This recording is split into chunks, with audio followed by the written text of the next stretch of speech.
जय श्री हरि। आप सभी का स्वागत है आपके अपने चैनल दिशा स्पिरिचुअल में। आज आप सभी सुन रहे हैं अश्विन अमावस्या की पावन तिथि के बारे में महत्वपूर्ण जानकारी को, जिसे हम महालया अमावस्या या सर्वपितृ अमावस्या भी कहते हैं। आज हम जानेंगे कि किस तिथि में पड़ रही है अश्विन अमावस्या, इस दिन कौन कौन से शुभ कार्य करने चाहिए और क्यों है ये तिथि इतनी विशेष। आइए श्रोताओं, अपने भक्ति भाव से भगवान श्री हरि का स्मरण करते हुए हम इस ज्ञानवर्धक वीडियो को आरंभ करते हैं। इस बार महालया अमावस्या की तिथि का आरंभ 21 सितंबर रविवार के दिन शाम 6:46 पर हो रहा है और इसी के साथ महालया अमावस्या तिथि का समापन 22 सितंबर यानी तड़के 1:25 सुबह हो रहा है। यह दिवस श्राद्ध पक्ष का अंतिम दिन माना जाता है, यानी जिस दिन श्राद्ध कर्म पूर्वजों के लिए तर्पण आदि होता है पूर्ण हो जाता है। अश्विन अमावस्या महालया अमावस्या को सर्वपितृ अमावस्या इसलिए कहा जाता है। इस अमावस्या को इसलिए भी विशेष माना जाता है क्योंकि यह श्राद्ध पक्ष का समापन है, जो पूर्वजों को शांति और मोक्ष प्रदान करने के लिए किया जाता है। इस दिन की बहुप्रचलित मान्यता भी है कि पितृजन यानी पूर्वज तृप्त होकर अपने लोक पितृलोक में लौट जाते हैं और परिवार को आशीर्वाद प्रदान करते हैं।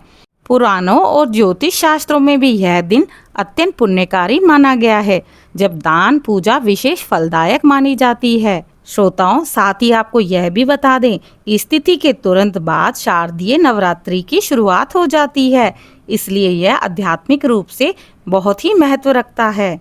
इस दिन आप सभी सुबह पवित्र नदी या कुंड, जलाशय या फिर अपने स्नान करने वाले जल में कुछ बूंदे गंगा जल की मिला लें। स्नान दान करने के पश्चात सूर्य देव को अर्घ्य देकर पितरों के लिए तर्पण करें। शाम को मुख्य द्वार या घर के प्रवेश द्वार पर एक दीपक अवश्य ही जलाएं। इस दिन आप पूरी, मिष्ठान या भोजन प्रसाद पितरों की आत्मा को पितरों के तर्पण के लिए बनाया जाता है। इस दिन ब्राह्मणों और जरूरतमंदों को दान देना, भोजन करवाने का विशेष महत्व है। याद रहे श्रोताओं, इस दिन तिल, घी, दूध, अनाज, कपड़े, फल इत्यादि का दान करने से पितृ प्रसन्न होते हैं।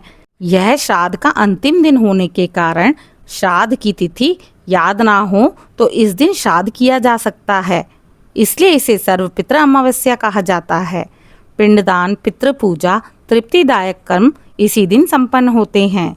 श्रोताओं, श्राद्ध कर्म और दान से पितृदोष से मुक्ति, परिवार में सुख शांति और आशीर्वाद प्राप्त होने की मान्यता मानी गई है। इस प्रकार अश्विन अमावस्या का दिन पितरों की शांति और परिवार के कल्याण के लिए अत्यंत पावन माना गया है। जो भी साधक श्रद्धा और नियम से इस दिन स्नान दान, तर्पण और श्राद्ध करता है, उसके पितृ तृप्त होकर आशीर्वाद देते हैं और घर में सुख समृद्धि का वास होता है।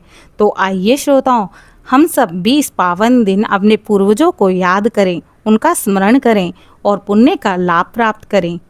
आगे की आने वाली वीडियो में मैं महालया अमावस्या के शुभ मुहूर्तों को विस्तार में बताऊंगी। यदि आपको मेरे द्वारा दी गई जानकारी पसंद आ रही है तो मेरे चैनल को लाइक, शेयर, सब्सक्राइब जरूर करें। ओम पितृदेवाय नमः।